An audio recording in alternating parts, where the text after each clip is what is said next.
Kyle, my dude. Hello. Welcome to the show, dude. I really appreciate you carving out some time in your busy day and making an appearance in the compound on the show. So appreciate you. Yeah, I'm stoked, man. I mean, like, especially considering the mix of guests you got that you've picked up over the last 6 months. It's crazy. I don't understand. Yeah. It's weird, man. It's weird, to be honest. You just get into it and then you start to ask people, and then I was like, you go through, and you're like, these people are very different from each other. Yeah. It's tough. But with that being said, we'll kind of get into all that stuff as we go. But take me through, just so people get to know kind of who you are. Take me through as your kind of journey or your story from, we can go from your like life kind of leaving high school, your transition there, to kind of where we are now. Yeah, it's been a weird journey. Because, like, I know, like, where I grew up in, like, Muskoka, everyone usually does, like, the straight line. Mm-hmm. Where it's, like, high school, university, and then job, family. And I just did the opposite. Yeah. Like, I made the most confusing, ridiculous type of, like, twisting turns. Nice. Because I know, I graduated, after I finished high school, I wanted to teach. Right. And, like, my mom was a teacher, so I was like, yeah, that's fair. Why not? Yeah, it's cool. Try it out. Yeah, and, like, I know what the job is like, so I went to school for 2.5 years, and then halfway through second year, started a marketing company and, like, started doing freelance stuff, and just kind of realized that that's just kind of my calling. Nice. Is, like, is talking to people and media and marketing. What kind of made that transpire? Like, did you just all of a sudden one day wake up and you go, nope, this is what I'm doing from now on? Or was it like a series of events? Like, take me through that. It was a lot of just kind of like fate and coincidence, honestly. Yeah, how so? So there was I guess it would be 2017. There used to be like a business competition called like Be Your Own Boss. Okay. And like ton of universities have them. Yeah. Where you just pitch a business idea and just try it out. Like, it's just like a PowerPoint pitch. Yeah. And it's built for students that just want to start something from scratch. Oh, nice. And I just had this, like, I'd started writing poetry at that point. Yeah. And didn't have time for work because the first 2 years of university I was doing, like, varsity sport. Like, I was on 2 different varsity sports teams. Nice. So that between that and school. No time. No. And so at that point, I was like, I need something to get paid. And so, looking back, it was really not a good idea, honestly. But I called it poetry-inspired marketing. Nice. Okay. And I tried to make this pitch for a solid, like, year straight. Yeah. To anyone who listened about it, like, you should pay me for content creation and, like, birthday and Christmas cards that are poetry. Interesting. Yeah, like I started with just making custom poems, and yeah. Interesting. Now, would you have like themes for everything? Obviously, like depending on the holidays and stuff, like you'd probably have more Christmas versus birthdays. But do you have like a standard of how you would do that, or did you like just have templates and stuff? I made templates. Yeah. So I sat down and made themes around them all. And just gathered a bunch of stock images, and I mean it was pretty rough because I barely knew how to use Photoshop, obviously. Right. And I was only I was 19, and just thought like, hey, I can run a business. Why not? Why not just make like custom cards at 19? Eh? Yeah. Nice. With zero experience. Zero. It's the best way to do it, man. Like, you just gotta try it. We start off everything with no experience, though, right? So in the grand scheme of things, absolutely.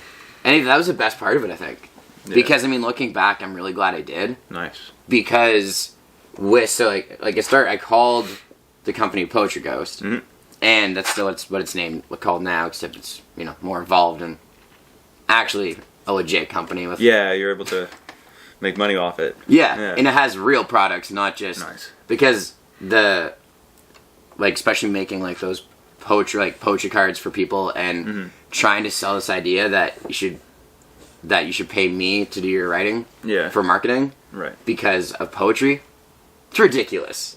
I was gonna say it's kind of the concept it's unique. It's very unique. Yeah. I wouldn't go as far to say it's absurd or ridiculous at all. Like, I think it depends on, I'm sure there's a market for it, right? Like, there's a market for everything if you can find it.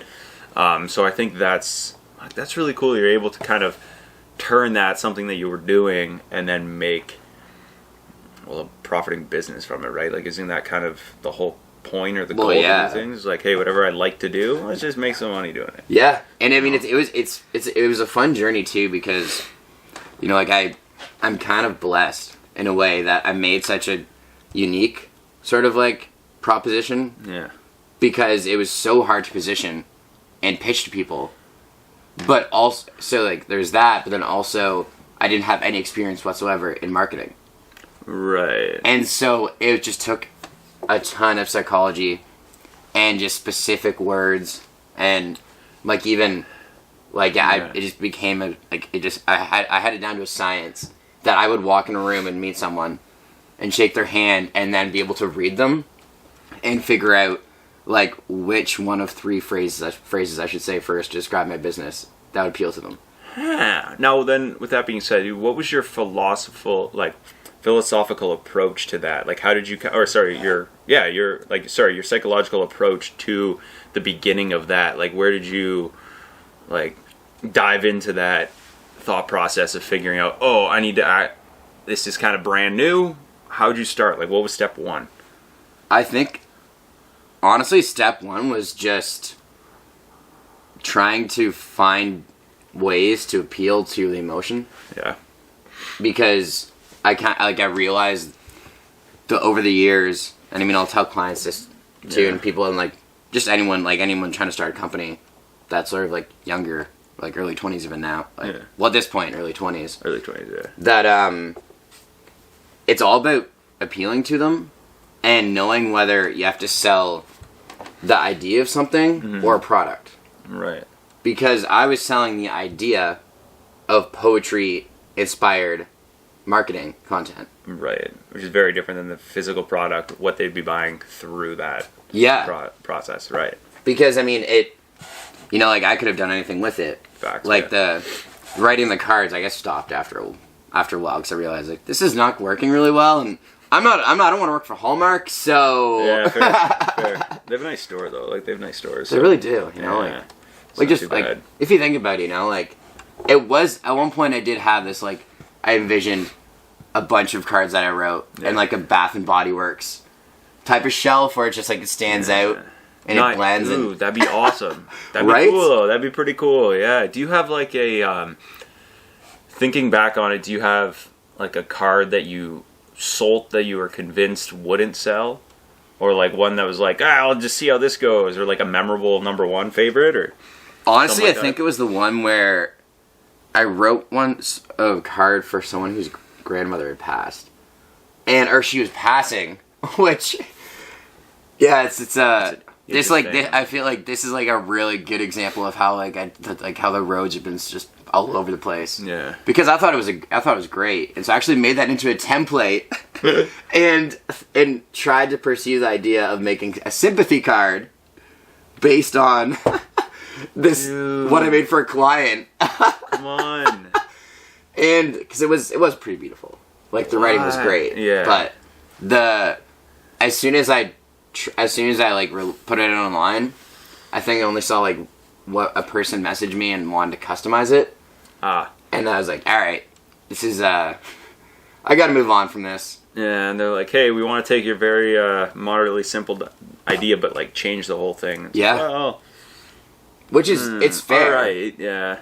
You know, I get it is kind of like it's a good idea, right? But I don't know. But because it's like that's something that over the years like I've changed up what I've done a lot. Right. And so I went from being an outsourced partner for agencies to writing web copy, to doing podcast marketing, to hosting 2 podcasts at once. Yeah. And then all at the same time, like, helping charities with fundraising. Nice. And, like, content, like, campaigns for, like, their Giving Tuesdays, that type of thing. Yeah. So it's been a lot, like, it's kind of great. That's pretty cool. There's a lot of community involvement there for sure. Yeah, but I think, I don't know, it's kind of crucial. Like, looking back. Like, kind of crucial to where you are now, or just crucial in general? In general. Yeah. Like, it's, like, being part of the community is, like, it's always been something that I find is, like, it's a crucial part of, like, your development of yourself, almost, in a way. Because, which is cliche to say, but I feel there's like it's not just like the surface level of like it teaches you how to be a good person. Yeah. I feel like it goes deeper into the whole idea of like it shows you all the different types of people in the world. Right. Because then you're able to see the different personalities and their motivations and like how to work with them, I guess. Right. That's fascinating. I think that's a lot of... I like the reason of that being a good way to kind of develop personally and improve on like yourself. Just simply see... It's a perspective thing, right? It is. I think at the end of the day, and I think that's why people gravitate towards it or they want to get involved. It could be the sense of like helping out community or that sense of like you're feeling good and you're fulfilled and you're doing it for a good cause. And then that's the reason people do a lot of different stuff, right? Well, yeah, and especially when it comes to charity work, you know, like there's I can't remember who told me this. It was years ago at this point, but they told me that because I asked them about getting involved, and you know, like I want to get some like marketing, business, fundraising experience with charities, and they kind of put it like this, where there's the type of volunteering where you just put in time and like you work like with soup kitchens and you offer time. And then there's the other type of volunteering where you offer experience and you sort of challenge yourself to fit into like the mold of the charity. Oh, okay. But still kind of be yourself in a way. Right. Like there's two sort of spectrums where it's... And I mean, over the years I've done like a mixture of both, but... Like, that was a really good piece of advice that I got because I was able to, like, hand-pick different people to work with. And, like, over the years, there's been some really just out-of-the-box charities that I've, like, helped create marketing plans for. Like, there's in Boston, there's a charity where they help adults with autism find jobs. Interesting. Yeah. That's cool. That's really cool. What was that like? It was...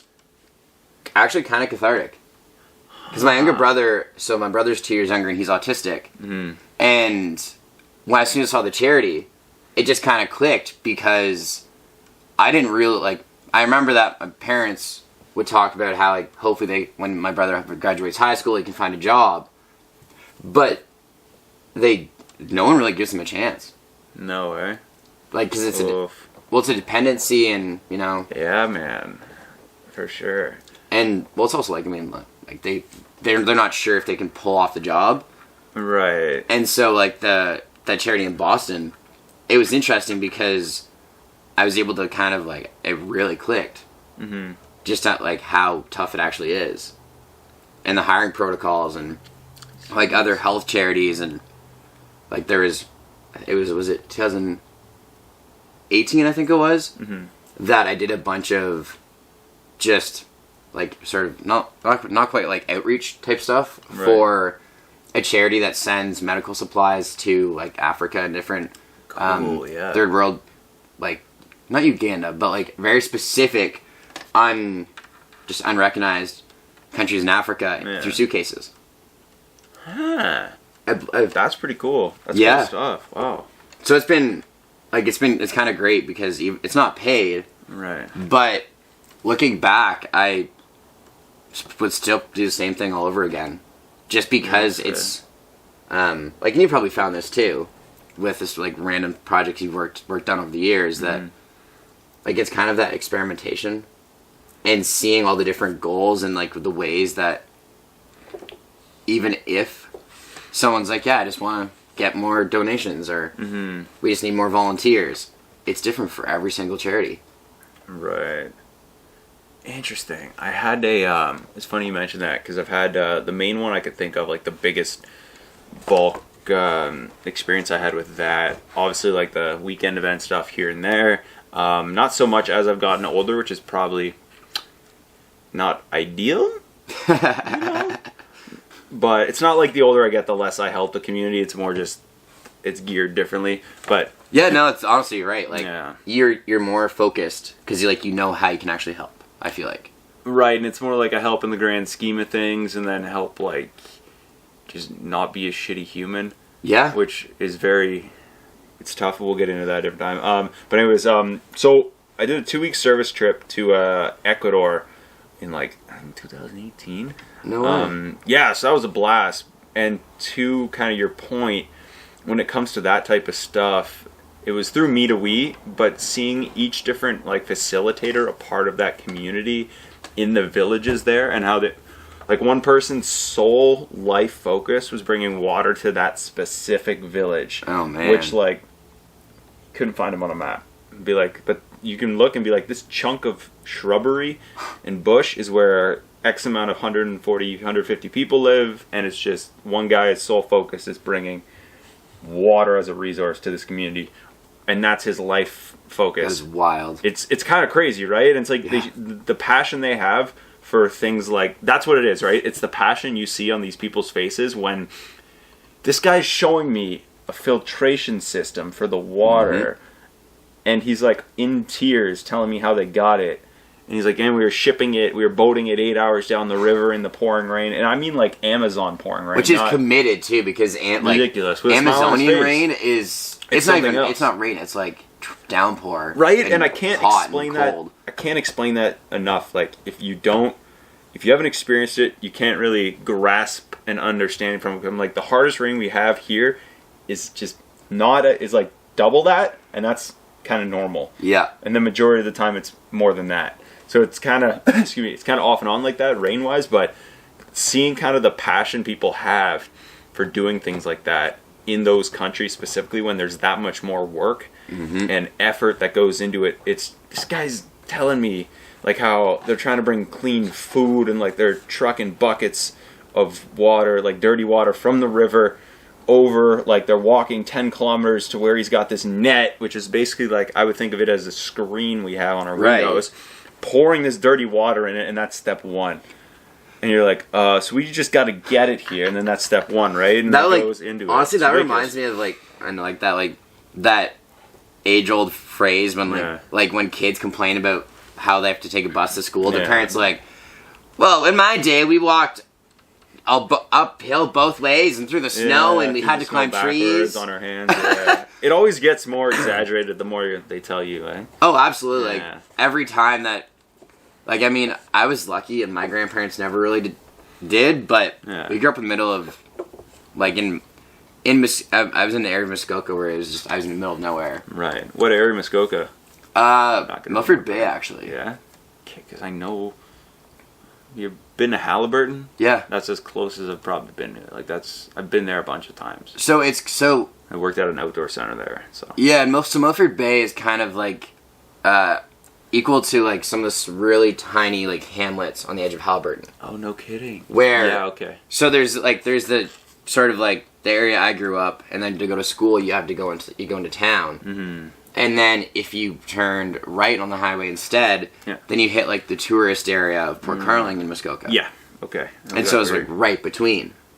Like if you blink, you're gone through it, kind of thing. Honestly. You're like, yeah, no, facts. Yeah. Like, and it's wild because I mean, like, it was great for exercise, and like especially when I was doing varsity sports and I went home for the summer, then I just had endless amount of roads to do biking. And shit like that. Yeah, but that's pretty cool. So, where'd you, you said you went to Laurentian? Yeah. School? Yeah, what was that like? What was that, like, education like? I don't really remember, to be honest. Fair. Just probably a good thing. First year's a write-off anyway. Right? Well, it's funny because I guess it's not that I don't remember because I was drinking too much. It's because I was so busy. Because I drank too, you know? Like, there was a time when... I like that I didn't imply that. And you're just like, oh, dude, I just wasn't drinking. I'm like, I don't know if I believe you now.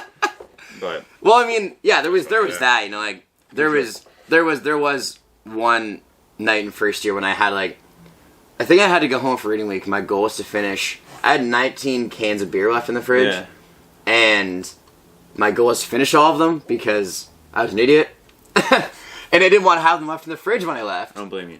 Yeah. And so I got to 16 out of 19. Jesus. In one night, which was insane. That's a lot. Especially like you're not a big guy, so no. I'm like, oh no. Well, it's kind of like looking back, I don't understand at all. Like I cannot fathom how I did it because I was only 160 pounds Jesus. And was training 4 to 6 hours a day. Right. And sleeping 4 hours a day. What were you training for? Like, what were the sports? I know you mentioned it, but you never mentioned it. So varsity rowing and curling. Interesting. That's an interesting mix. Now, why those two? Like, do you have past experience?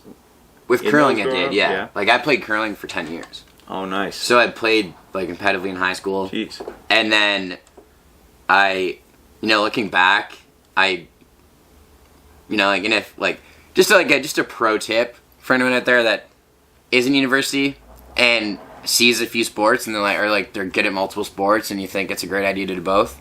It's not. Pick one.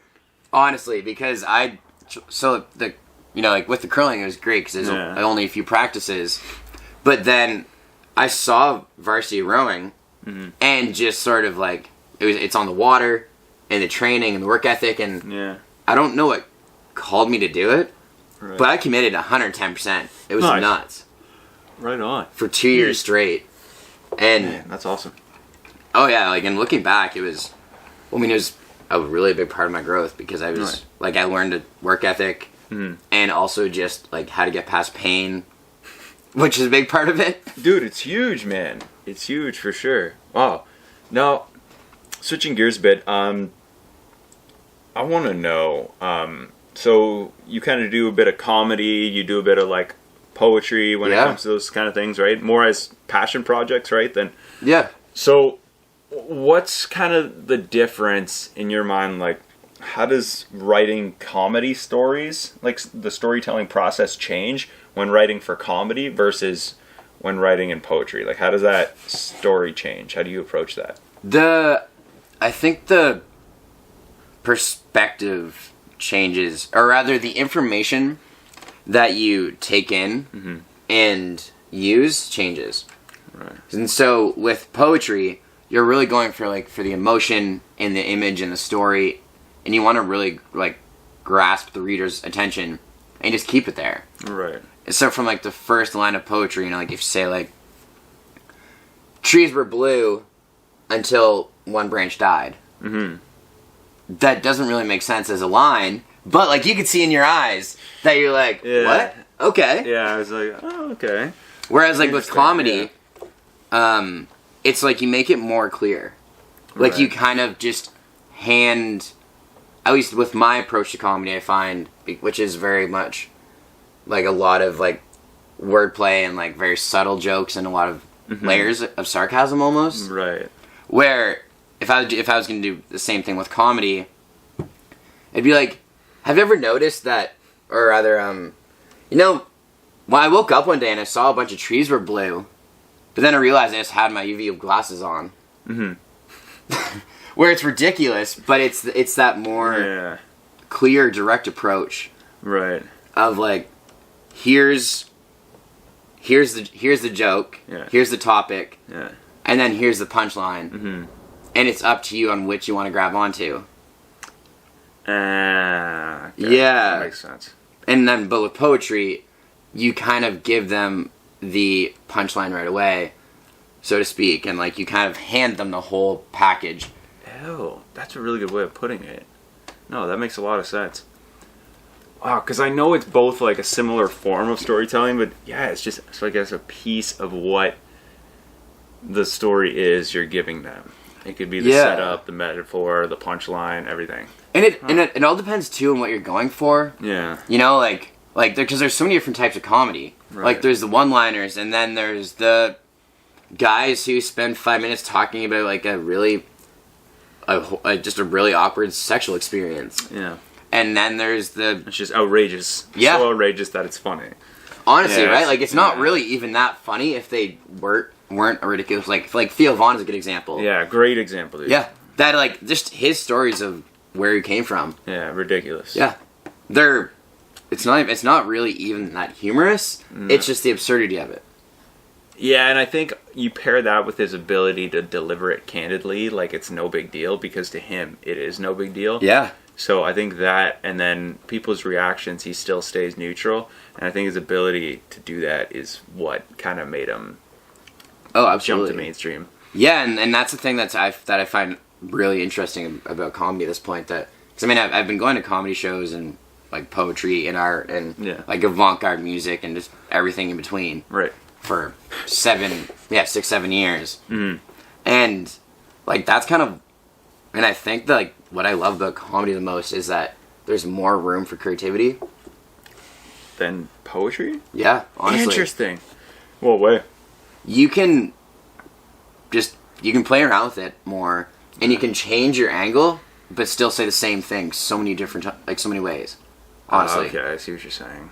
Because like you can write poetry, and like there's like a dozen or so types of poetry. Like there's limericks and sonnets and all this other shit, right?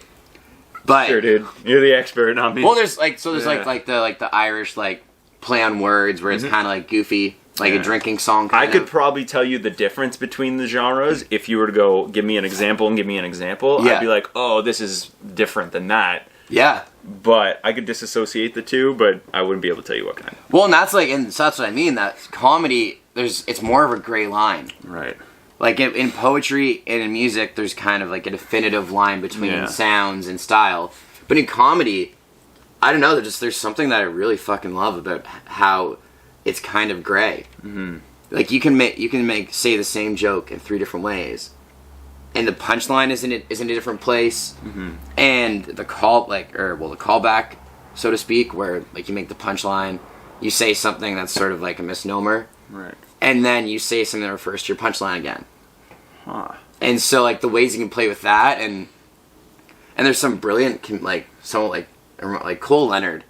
Yeah. The comedian comes to mind in Suburb for that, because he'll make some of his jokes, he'll change up how he does them, and he'll just name drop like the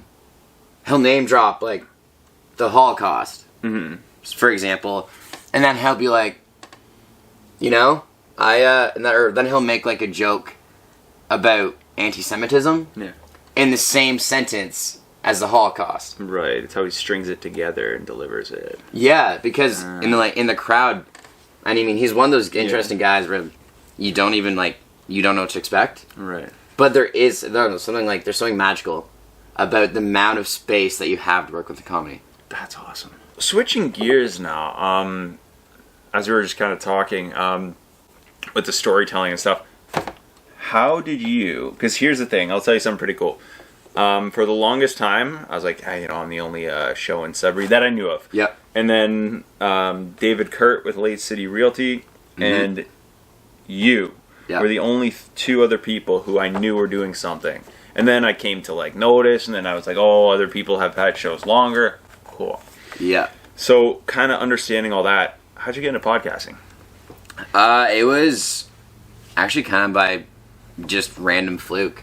Like, I had a friend that I met John Borowski, who was a School of Architecture grad, and I met him at a business event, and it turns out he had a show in CKLU, and he was like, yo, man, come on the show. Nice. Like, we'll just talk about random shit. Like, whatever, yeah. Yeah. And then I went on the radio, and immediately he was like, that was great, dude. Like, do you want to come on again? So the week after... Like, yeah, I'd love to. Honestly, like, because, like, there was a chemistry there. Yeah. And there's something about... I don't know, it's just, like, there's something about the way that I was able to share information, but also just have fun with it. Right. And all it took was 2 interviews, and me and him became co-hosts. That's cool, man. And just started interviewing business owners. Nice. And it was fucking wild. Yeah? And then, like, in a way that... By the time that the show, like by the second year of the show, we had an episode every week, but I started putting together panels. So I would find 2 entrepreneurs that are slightly different, but in the same like industry or like similar personalities. Yeah. And so I'd pair together 2 business owners every single week for a whole year and a half. Wow.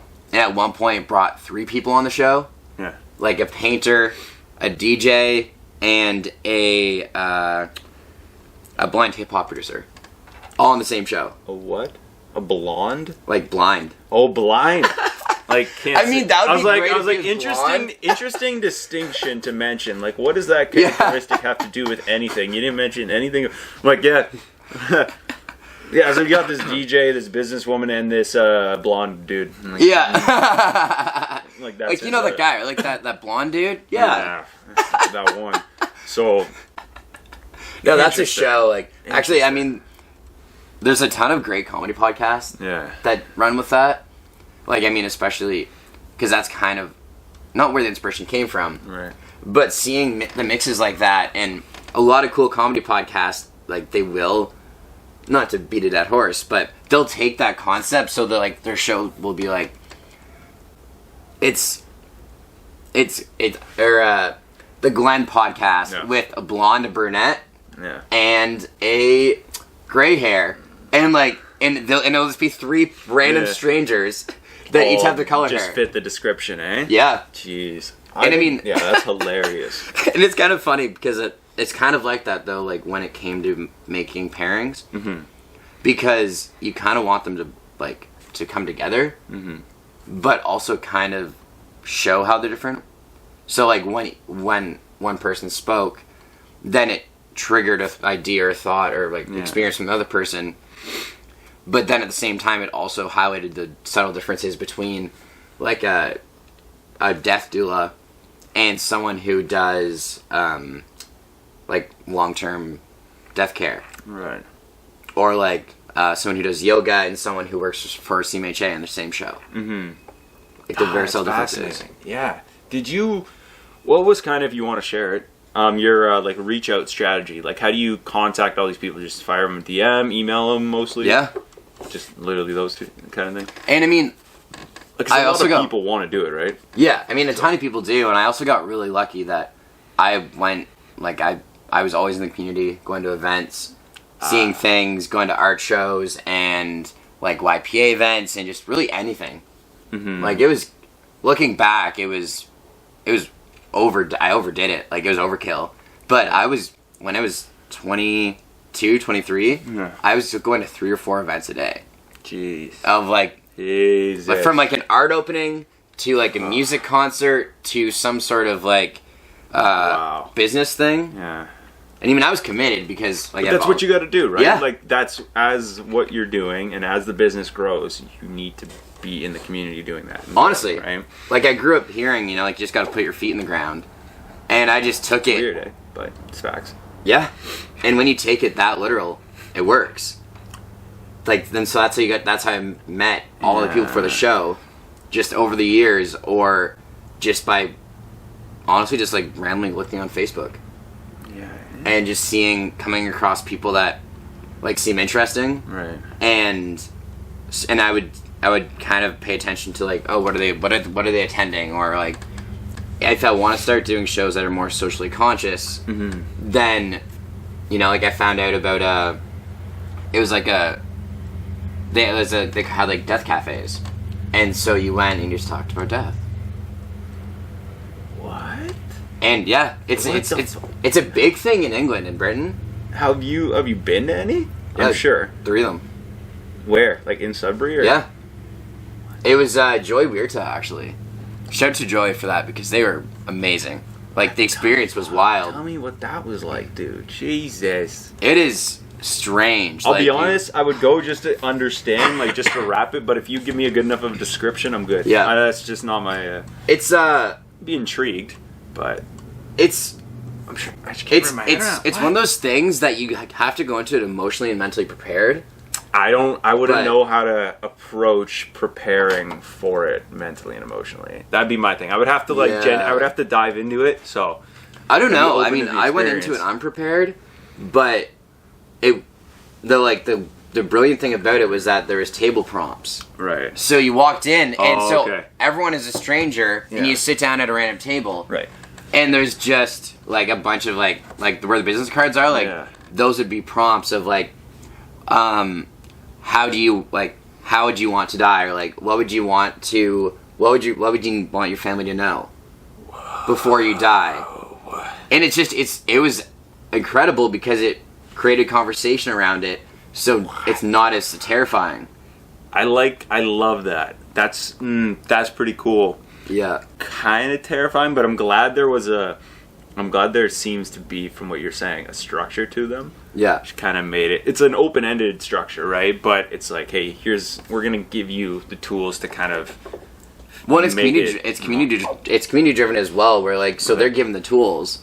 Yeah. And the prompts, and because, like especially it was mostly women that went. Yeah. And mostly women over 50. Whoa. And so it was I wouldn't have amazing watching that. it.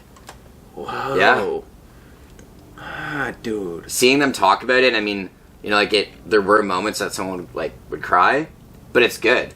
Like in the whole like mindfulness and dealing with emotions kind of thing, it's better to cry about it way before it happens, because then you can actually like prepare yourself and understand the emotion that you feel. It's kind of like a gateway you have to go through. Honestly. Or write a passage you have to go, what? Yeah. You kind of become you become like at peace with the inevitable. Pretty much. What? Well, I mean, it reminds me of like, I don't know if you've if you watch Yes Theory, like. Yeah, man, I was actually just like checking a video earlier. Yeah. So it's like the seek discomfort. Right. Quote, and then there's Yeah, it's that whole ideology, eh? Yeah. Jeez, now I want to know how'd you find out about that? Like, what do you? Because at first I was like, oh, I heard honestly, dude. At first I heard deaf cafe. I'm like, oh, everyone's deaf in there. Actually, I think they're. And I think there I'm are sure those there's too. something like that too. That's got to be. It doesn't sound too off. Like off instead the of like they just all meet up and they all just sign. Yeah, they just use sign language and like everybody's yelling. You can't hear a thing. Yeah, that's awesome. And like, I mean, and that would actually be kind of cool though. That would be very interesting, eh? Because it'd be like a therapy group. If you type do thing. make money off this, let me know. And this way, if you say it's a solo thing, I'll be like, remember this video, Kyle? Right? Yeah, I'll throw it back, but no, it's all good. Take it. But it's like, it's funny because I haven't thought about Yes Theory in a long time. Because I mean, partially because I've watched a ton of random content. Fair. But I don't know. It's been since I was like 22, 23 that I've watched their stuff. But jeez. It's that like the motto of like seek discomfort. Right. That like it's like with the death cafe, like going to the death cafes when you're only 22, and then like from that all the way to like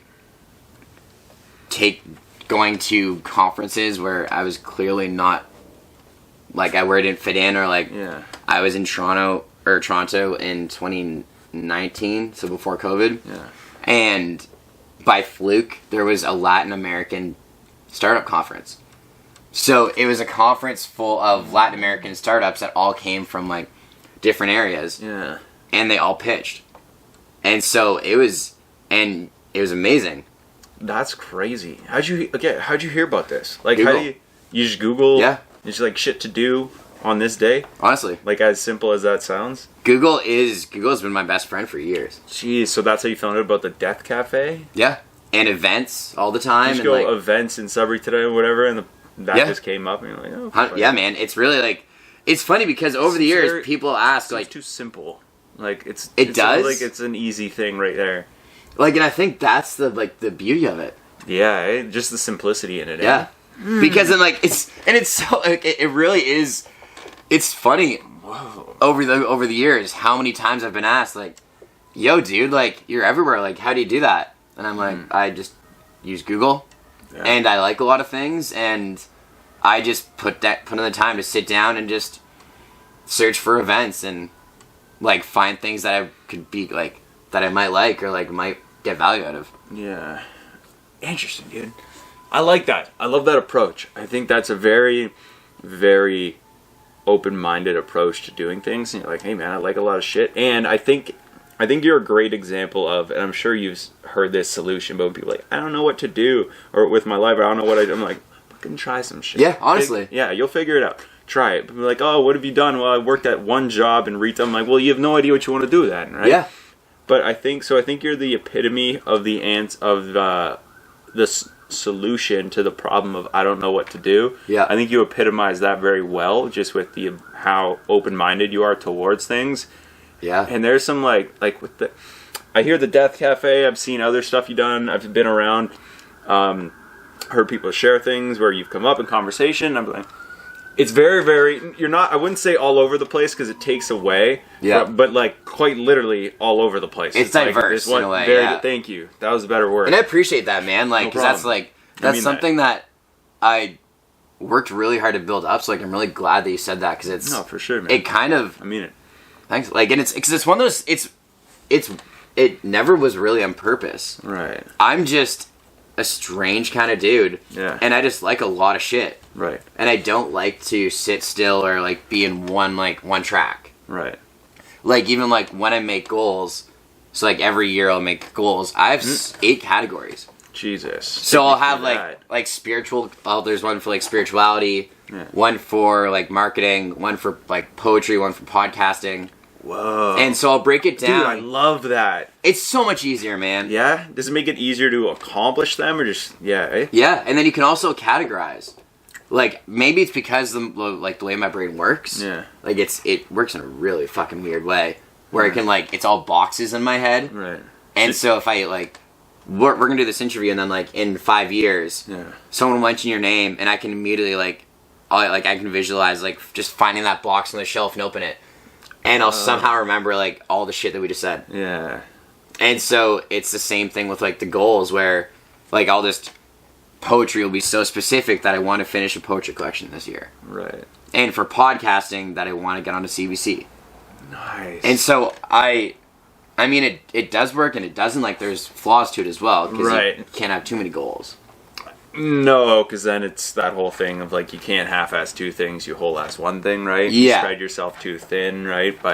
And originally, I mean, that's what I did. Like, I think in 2019, that's when I started doing this type of like goal setting. Mm-hmm. And I would make like 4 or 5 categories, and there's 3 bullet points for each one. Now, do you approach that like those goals by like how do you break those down? Like once you have the goals, like how do you go about attacking them? Like implementing the steps, because I think goals are great, but if you don't have systems in place or habits you're trying to build, like how do you go about starting to build the habits to achieve those goals? I'd say it's a lot of it is just I approach it like how you would approach like manifesting something. Right. Like if a friend of mine, she's just talking about yesterday actually, that she has like a wish jar where every 3 months she'll just have a jar just like this, and then she'll write like a wish on the card that she wants to visit a new waterfall, and just toss it in the jar, and then you put it on the shelf. And so like, man, that was cinematic. That was great. That was really cool. I almost think you're taking away of doing what you just did by talking about it, but that's okay. I know, yeah, but it's see a fourth wall, yeah, like my ADHD completely kicked in there for a second. No, I was like, perfect. Whoa, that flowed. Yeah. But it's like of like a wish jar or like just tiny things. Yeah. Like all that, because in the end, like I don't know. I mean, a goal, like there's goals, but then there's landmarks or like things you want to do. Right. Like I've never been a big believer, and I could like for some reason I could never really get behind like number based goals. Okay. Like where if someone wants like 10,000 followers, I don't like those either. Yeah, it's not realistic because you start to, because your happiness now is depicted by a number or analytic that's somebody else. Because here's the thing, check this out. My most viewed podcast is actually a Facebook video podcast done that was over 10,000 views. Yeah. It's a 2.5 hour episode. The average view duration of that episode is 43 seconds. Of course. That's atrocious. That's always how it is. Like, that's not good. That's not what I want. I'll take 8 people watching it, the whole fucking thing. Right? And that's the worst part about stats. So I hate them. I avoid them. I don't care. It's great. Stats, for YouTube, it's a money thing, but it isn't. Really, and with podcasting, it's stats as well. Like with the music podcast, like I remember looking at the numbers, and like some episodes would only get 30 downloads, but then when you look on Facebook, the impressions are like 800, and you're like, what? How does this? It's tough, yeah. Like it's the contrast, and like you're right, man. Like it really is. Like and I bet like when you saw that number that people dropped out after a minute. Not even. I was like, fuck. Like, it's so deflating. It's bad. I kind of expected it though. Just but that kind of coincides with with kind of what I want to ask you next. Have you ever had, and don't take this as me asking because I feel this way, but have you ever had a conversation that like halfway through it, like a podcast episode specifically, that halfway through it, or as you kind of get into it, you're like, yeah, fuck, I shouldn't have asked this person to be on the show. Oh, so many times. Yeah? So many times. Dude, amazing. Because, like, there's, you know, like, you can't be... The thing with podcasting that, like, you've probably discovered it now, too, especially that you've done so many interviews. Yeah. Sometimes you don't hit the mark. You know, like, there's someone that looks really good online or, like, has an interesting thing that they do. Yeah. But then they come onto a podcast and start talking. And they don't meet expectations. No, it's just so dull. Yeah. Or, like, or you ask them, you know, like, this is a great event, like, you know, who's working on it with you? And they're like, oh, it's just me. But then when you look at the details of the event, there's catering. Yeah. And like, their family's helping, and they have someone hired. Yeah. It's like, take me through give me the longest possible, and this is a healthy piece of advice for anyone coming on a podcast. I'm going to word it this way. Find the longest possible way to answer a question. Yes, honestly. Like, take 8 minutes. I'll gladly sit there and attentively listen as well as I will, and as well as you're ever going to see, and as well as I can. If you spend there 8 minutes telling me about why the dog you have at home is your favorite dog, I'll attentively listen as best as I can and be engaged the whole time. But if you say, he's good, I'm like, all right, well, you turn people off that way, not to mention the people trying to listen and watch at home or doing whatever. Yeah, like, you're right, dude. Like, that is legit. That's timeless advice because, like, when you're on a podcast and when you have to talk, no one realizes how quick it is. Like, or, like, how quick an answer can really be if you don't give detail.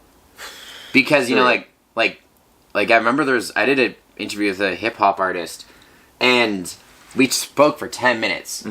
I asked maybe, like, 10, 11 questions. Jesus. And then we went to, like, a song commercial break. And I was like, dude, you have to answer long. You have to give more answers. Like, come on. Yeah. Speak to me. Like, this show is an hour long. Yeah. And you've answered 10 questions about your personal life and how you make music all in the first 10 minutes. And I'm sure they're all, like, mildly similar. Right? Especially when you're in a niche. Especially when you're in a niche focus, right? When it comes to, like, music and stuff like that. And you're diving into the specifics of that one person. And it's probably worse when that person's very young, or like if that person's young, they have it. Look, if you're 45, you've been through some shit. Yeah. But if you're young, there has to be a multitude of reasons for you to be interesting. And I found that with like guests of mine. I got like I had a handful of people who honestly I'm blessed to only have had this maybe 2-3 times where it's been like, oof. It's rare, like it is pretty rare when it happens, and like I don't know about you, but I find it's when you least expect it. Like, it's when you hype someone up the most, or like... Especially in your head. Like, I'm maybe not so much where I'm like, oh, everybody ask questions, check this person out. Because then they get excited about it, or they put a pressure on themselves, so they end up performing. But it's more just, the first bigger person that I had on my show in terms of, like, they've accomplished a lot, they've done stuff, they're a bit older than my past few guests, which were friends of mine. Yeah. So I'm like, okay, this is like the first adult on the show. And then I'm like, ooh... rough listen. And it did okay. Like, it did okay. He shared it, everybody shared it, it went well, but I was just like, ooh, I was like stretching. I asked like 15 things and only 8 minutes had gone by, and I'm like, oh man. I'm like, I can't cut it off at 8 minutes because that's not a podcast. That's like a quick I hate those times, man. Good. Like, has to be at least 30 minutes, I think, for it to be like okay. I think 40 minutes is good. The only thing worse than an hour and a bit. I don't know. I don't know. The only thing worse than those moments is when you get a guest that self-sabotages themselves. Like there is a band that's from Northern Ontario that like they came on my show because they're doing a festival. Nice. And they just tore themselves apart the whole show. Like, they talked about how they don't know how to play guitar. Dude, we're trying to get people to watch your show. Yeah. Oh, and it was so painful. it was excruciating because to try to guide them away from it. Yeah. And I mean, they're all like mid-30s and they have kids and they don't really care. But it was just so hard, like. But my thing with that, dude, to cut you off, sorry, I don't mean anything by it. It's all good, man. Like, it just triggered me with this is, if somebody doesn't care, like if you don't care enough to like hype yourself up, like what they're saying, you're like, man, they just didn't care. I'm like, if you don't care, how do you expect other people to? Right? If you're half-assing something, how do you expect other people to... Like, people are drawn to people who are like, man, his passion or her passion to this. People are drawn to passion alone on things at a worldwide stage. And so for people not to give a shit... And honestly, there's part of me that felt if I was in that position now, I'd been like, guys, why... I don't understand why are you guys being so negative on yourselves? Like, do you want people to show up or not? And actually, that's something I did. I legit brought, like, I would make offhand, like, jokes about it. You would, like, try to be like, hey, at least that, like, hey, that's good. Yeah, because, like, after, like, they... You can only put up with it for so long, though. Well, yeah, and when the guest, or, like, already says, like, they can't play guitar, then, like, 20 minutes later when you ask about the album, you can be like, yes, like, it must have been weird writing an album when you don't know chords. Yeah, and they're like, how did that go? It was. They're like, and then they answer, because, like, you basically, like, there's something like it's psychological / like a personality trait, but for sure, if someone's self-deprecating, and then you can meet them on their level that way. Like, it's good in a humorous way, though. But it almost discredits not only what they're doing, what they're about to say, but also your time. Honestly, and it's like it's a disrespect. I almost think it's disrespectful in a way. Like it's it's also a lack of self-esteem or other people in their life maybe have destroyed their self-esteem in a way. Right. Like it's one of those things. Like I don't know. It's too bad because I mean like for someone that's young, like that's cause, like especially like that's when if that's when you got it, your confidence gets hit the most. It takes longer to get it back, right? And now I think in a funny sense that exact same thing kind of took place. There was my good buddy Connor LaRock threw on they put on a night of mismatches a couple years ago, right? And, I remember that. Nice. And so it was fun.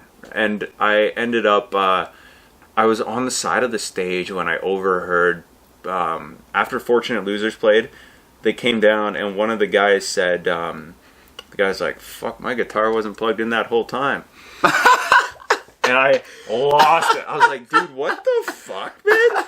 He's like, I don't know if anybody noticed.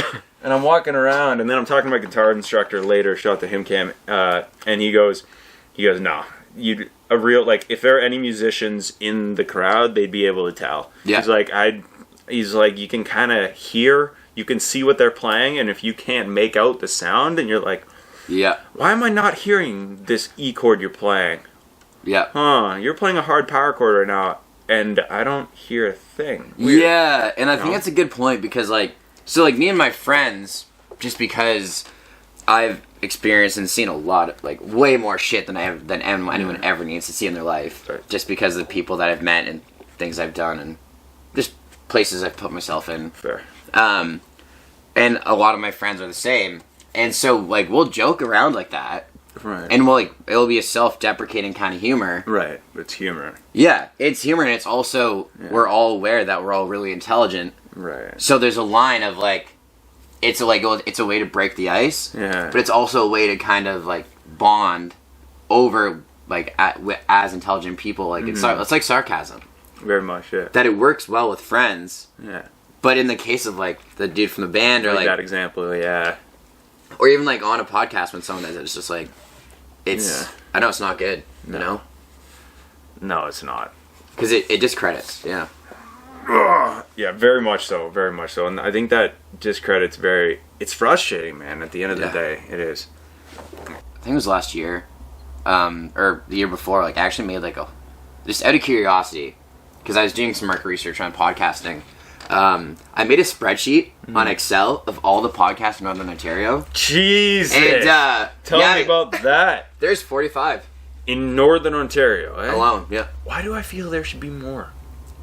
Honestly, that's a lot for this area. And I'm sure not many of them are that good. No. I'm sure there's also some like, dude, put in perspective, I've created 3.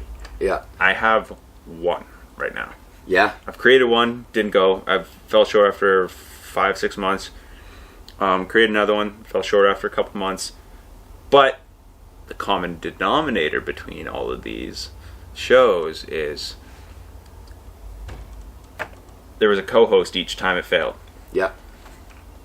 That's usually the factor. I fucking hate co-hosts. It's ass. I opened the floor up for, I want people to guest host if they want. Yes. Right? And so I'm like, I can have a couple people, guest hosts come on, and then it's kind of like they pick the person, they pick kind of the framework of the show and all that stuff, and it's just like, in my studio and my shit. So it kind of works out that way. But 45, eh? Yeah.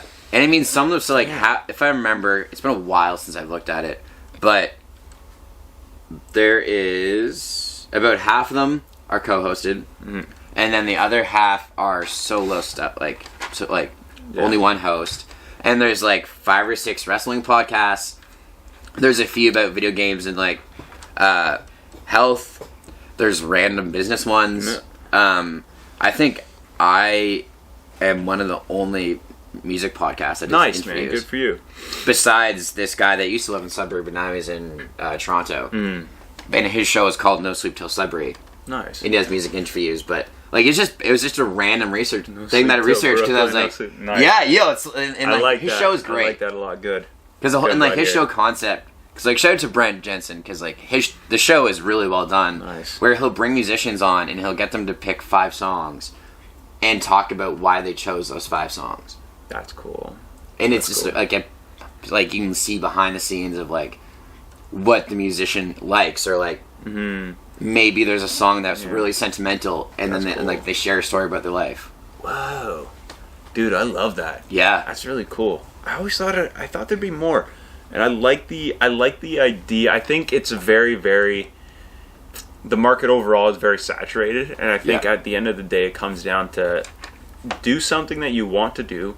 Don't do it as a cause for like, ooh, everybody's doing it. Yeah. But if you do something that you like to do, and I think the key that I've kind of just started to realize lately is doing it consistently. Yes. Right? It's the biggest thing. And I gave a buddy of mine advice, and he didn't take it. Oh, I love when that happens, though. I mean, like, there's something funny and satisfying about it. But, like, right, and, like, the thing is, I told him this. I've started to imply it, and I told him, and where it frustrated me was, he started a show. There were 3, and then remind me, I have a question and ask you about the research process for that.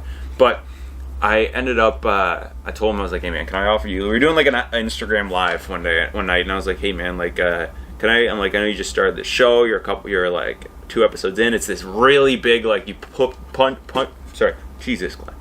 Pushed it like crazy, everybody's going, you got like 130 comments, like, this project's so cool. I'm like, this is gonna kill it. I was like, can I offer you a piece of advice? And I'd been doing it a year and a half now. This is like earlier this year. Right, New Year. And buddy goes, he's like, yeah, for sure. And I'm like, take me seriously when I say this.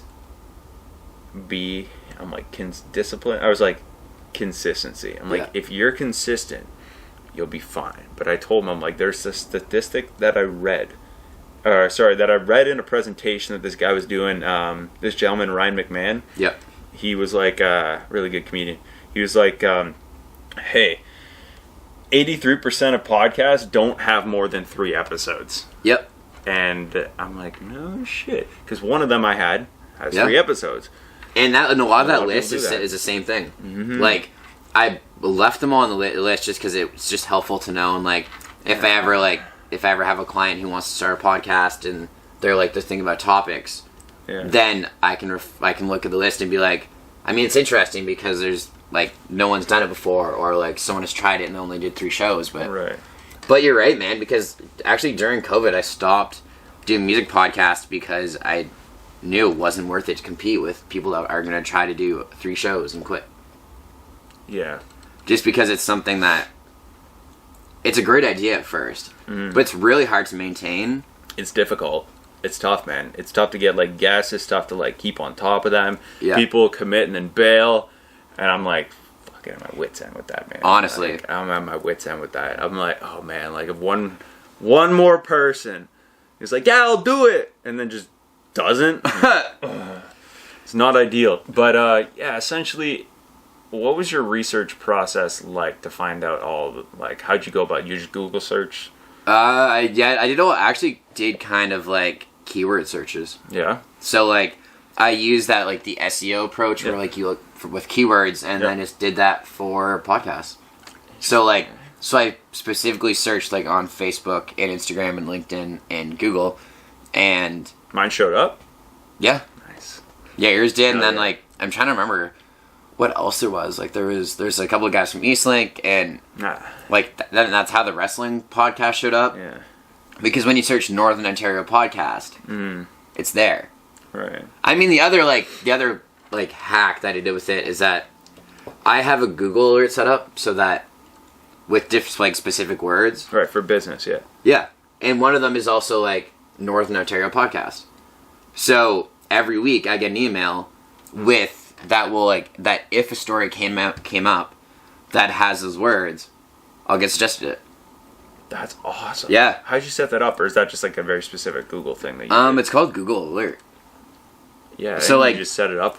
Yeah, when you when you go into like it's somewhere either like in the email or somewhere in like the Google settings, but you can make a Google Alert, and then you'll actually get an email, like whether you want it every day, and like if you're nuts, you can do it every day. Go once a week. Right? And it's like it was a way that I which is like it's like a trade secret actually. So like you're hearing it here first.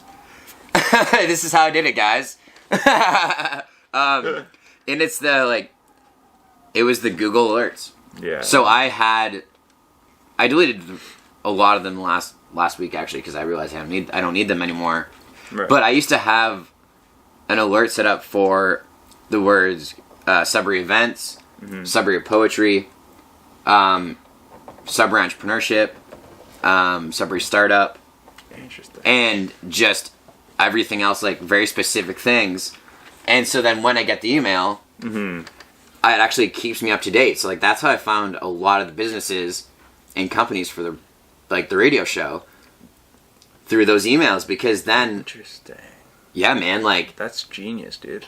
And it's so simple too. Yeah. Because all you have to you just get the email and like just skim it, and every now and then you'll just see an article that like Sudbury.com wrote. Yeah. Because no one actually reads Sudbury.com, let's be honest. Like, I mean, I'm fine saying it. Well, unless you are like a parent or like an older, more like they get their news from Facebook. Yeah. Yeah, like Sudbury.com is a good news source. It's just the average person, I guess, in my like under 35 doesn't read it probably. Highly unlikely. Yeah. But yeah, like it's just like even the other day, like I got an alert about a Northern Ontario podcast. Nice. Where it's a guy that started in Northern Ontario that interviews hockey players. Brett Fauzi, I think his name is. Yeah. And and the podcast is huge now. Nice. Like he's had like the Foligno twins on, and like the NHL is potentially going to sponsor them. Oh, that's cool. And the only reason I found it was because I had a Google alert for Northern Ontario podcast. Yeah. And there's a whole article on these guys and how they traveled to Toronto, and I was like, "What? This thing exists? That's cool. No way." Jesus, yeah. Huh. And so that's how I found a lot of the events over the years, and the podcasts, and like companies, because like it kind of automates it's automation for the process instead of. Interesting. Next year is gonna be huge for it, but I think there's a way I want to kind of streamline it to be mainstream in a way. I'm just trying to. I got a bunch of like projects and like things I'm trying to work on, like just closing the gap on and then just diving into. Like I'm just gonna. Well, that's that's honestly the hardest part. Like I still struggle with that. Yeah. Like my brain's all over the place, and so like I'll try to do a bunch of different things at once, and trying to streamline them. Like I'm better now, right? But that's because I've failed and fucked up so many times. You have to, man. You have to. Like it's every now and then, if I just want a reminder to like keep going, I'll open up a Word document that I have where I've tracked every like tiny thing I've done, and it's 3 no, 4 pages long. Jeez. And it's just it's like 12-point font, or 11 or 12, and like it's just random stuff. Like, wrote a marketing plan for this charity, and then organized this event, and then created blank for someone else, right? And then volunteered for a youth leadership conference, nice. And then in all the way to like attended the Latin American Startup Conference. Yeah, like it's just a bullet point list of all this stuff, just because I can't remember all of it. Honestly, no, man, I don't blame you. Like you said, 11-point font. Jeez, nice. Yeah, and it's at this point, it is a long list, but I had to make it. Yeah, because man. I don't blame you. I just like to try a bunch of stuff and really put myself out there. Mm-hmm. And I mean, it's maybe why I'm just so knowledgeable and people think I'm so brilliant and talented. Nice. I just know a lot of shit. I've just seen a lot of things. Yeah, it's a lot of perspective you've kind of soaked up over the years. Yeah. And I think what's cool, and I wanted to compliment you earlier on it, but your ability with goal setting to compartmentalize what your hobbies or I don't like that word, it kind of takes the love out of it, but the passion projects and kind of the business and stuff you're focusing on, it enables you to kind of focus and streamline some of them, which makes it a lot more productive in the long run, right? Absolutely, dude. I think that's the main reason I do it. It took me, it wasn't until I was 22, I think, that I finally understood that that's how my brain works best. Right. Because I tried SMART goals and I tried other ways, but then once I found out that in order to actually kind of work with even to get myself motivated and to avoid the depression, numbness, I have to for me personally, I have to compartmentalize. Right. And it does really work. Nice. Because then you can also categorize. So when you go to a a Chamber of Commerce, their monthly gatherings, event meetings, whatever. If I see that it's happening, then I can think about, okay, so what's my business goal? Right. Does it fit with this, or is there someone at this event that can actually help me? Interesting. It brings focus and meaning to kind of why going to certain things. Yeah, because then you have intention with everything. Right, which is huge, man. Honestly, and there's more fulfillment as you go. Oh. Because then sometimes, when it comes to concerts, then when I go to it, I know I'm just going for fun. Because I love the music. Right. But then there's other times that if it's a concert, I will actually go with the intention to talk to the band for an interview. If I see them, I'll be like, dude, I need to get that, I need to ask them for an interview. Yeah, you need to talk to them. Yeah.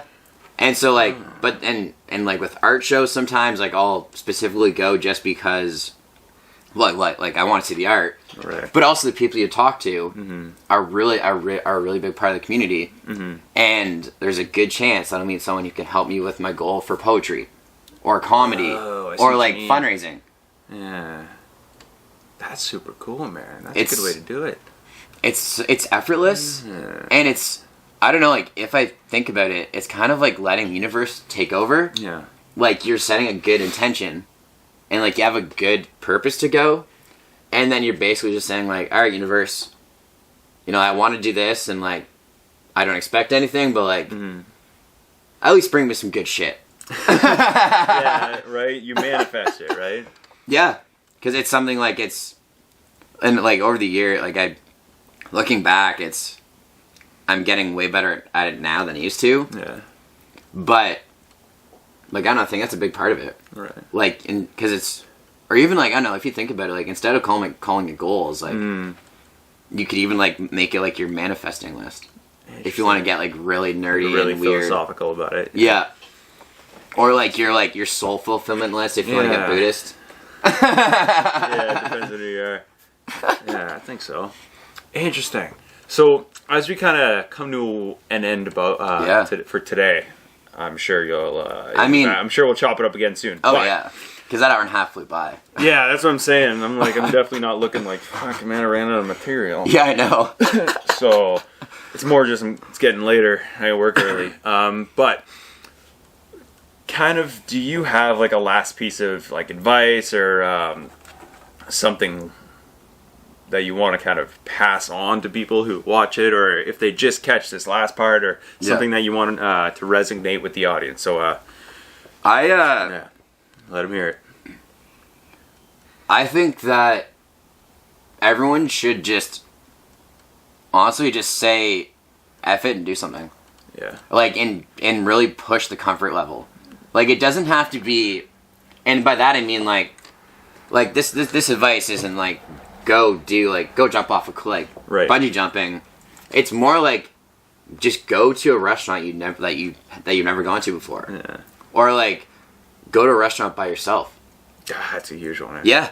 And it's because it's those small things that every tiny moment that you push your comfort level and have to like really accept discomfort and like really get used to feeling like, I don't really want to be here. Like, I'm really awkward. Like, are people watching? Yeah. Am I good enough? Right. Then after a while, like, you can really do whatever you want.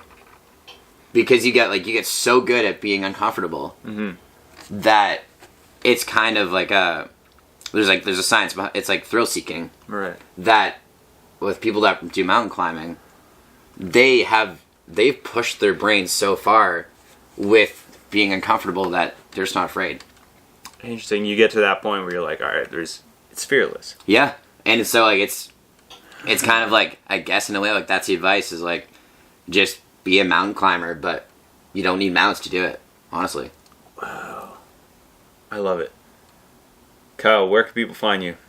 What do you got going on? Mics are here, cameras there. Roll out the red carpet for you, brother. Let them know. That's a classic Hot Ones outro. That was good. I would, dude. I like that. Thank you, man. I watch way too many episodes every single day. You nailed the flow. Every morning of that I too. start with it, dude. I love Sean Evans. Go. So you can all find me at Buddy the Prophet. So Prophet on Instagram, Facebook, LinkedIn, and a bunch of other on Medium, a bunch of other random places.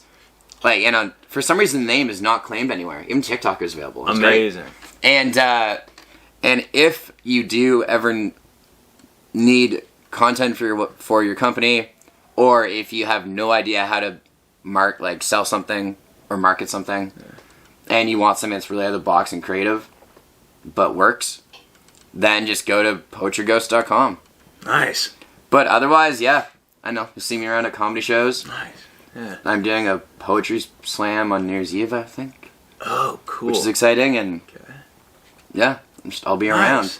Right on, brother. I really, listen, I really appreciate your time today. I really enjoyed picking your brain, and I really like talking to you. So this was amazing, dude. Like, it was fun too to like kind of go back and like really like summarize just like what I've done into tips. Right on, brother. I really appreciate it. So thank you very much, man.